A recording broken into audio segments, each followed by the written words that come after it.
नमस्कार मित्रांनो, मी संदीप येनके।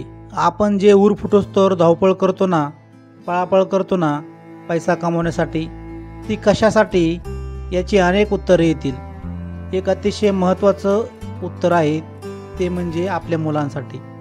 आपण जी धावपळ करतो ती मुलांसाठीच, पण लहान मुलं हरवताना दिसतात, हिरमुसताना दिसतात। आमच्या घरी लहान बंधूची 4 वर्षाची मुलगी छकुली वडिलांच्या आजूबाजूला लुडबुड करत होती। वडील मोबाईलमध्ये व्यस्त होते आणि लहान मुलगी मोबाईलमध्ये डोकावत होती। मुलीनं मोबाईल मागितला, बापानं दिला नाही। मग तिनं आपलं रडण्याचं ब्रह्मास्त्र वापरायचं ठरवून रडायला लागली। बापानं वैतागून म्हणा किंवा हे रडणं थांबावं म्हणून म्हणा पोरीच्या हातात मोबाईल दिला। छकुली गप्प झाली। लहान मुलं जितक्या जोरात रडतात ना, तितकीच लवकर त्यांच्या मनासारखं झाल्यावर गप्पही बसतात। आता ती लहानगी मोबाईलमध्ये पाहू लागली। 15 मिनिटांनी वडिलांना वाटलं आता ती शांत झाली आणि त्यांनी तिच्याकडून मोबाईल पुन्हा घेतला। ती पुन्हा रडायला लागली। आता मात्र चोप दिल्याशिवाय ती गप्प बसणार नाही म्हणून बापाने फटके मारले। आता मुलीनं जो जोर धरला त्यानं घराच्या छताचे पत्रे हादरले। बापाने पुन्हा एक कानाखाली लावली। आता काही खरं नाही म्हणून ती माझ्याकडे आली।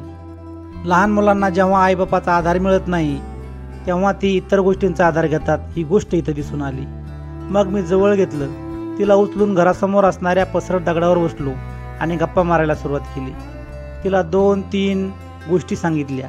शिवाजी महाराजांचा घोडा किती वेगाने पळायचा आणि माथारीच्या गोष्टीत माथारी भोपळ्यात कशी बसायची, ह्या गोष्टी काही काळ लहान होऊन सांगितल्या। 15 मिनिटात ती इतकी आनंदी झाली की कशाला पाहिजे मोबाईल असं तिचं वागणं होतं। तिचं लक्ष आता फक्त माझ्या गोष्टीकडे होतं। गोष्ट सांगून झाल्यावर गोष्टीवर प्रश्न विचारले, तिने त्याची उत्तरही बरोबर दिली आणि पुन्हा नवीन गोष्ट ऐकताना कधी मांडीवर झोपी गेली कळालंच नाही। उचलून घरात नेऊन झोपावलं। मित्रांनो, असा हा प्रकार आज घराघरात दिसत आहे। लहान मुलांबरोबर लहान व्हावं लागतं, मग त्यांना समजणं आणि समजावणं सोपं होऊन जातं। आपण लहान असताना आपल्या आजूबाजूला इतके डिस्ट्रॅक्शन नव्हते, मोबाईल नव्हते, यामुळे आपण लहानपण जगलो। आजी आजोबा जवळ असायचे, गप्पा गोष्टी व्हायच्या, प्रश्न उत्तरं व्हायची। यामुळे मुलांची स्मरणशक्तीही भक्कम व्हायची, मुलांची भावनिक जडणघडण मजबूत व्हायची। आज लहान मुलांची भावनिक जडणघडण होत नाही। भावना, इमोशन काय असतात याची जाणीव त्यांना होत नाही।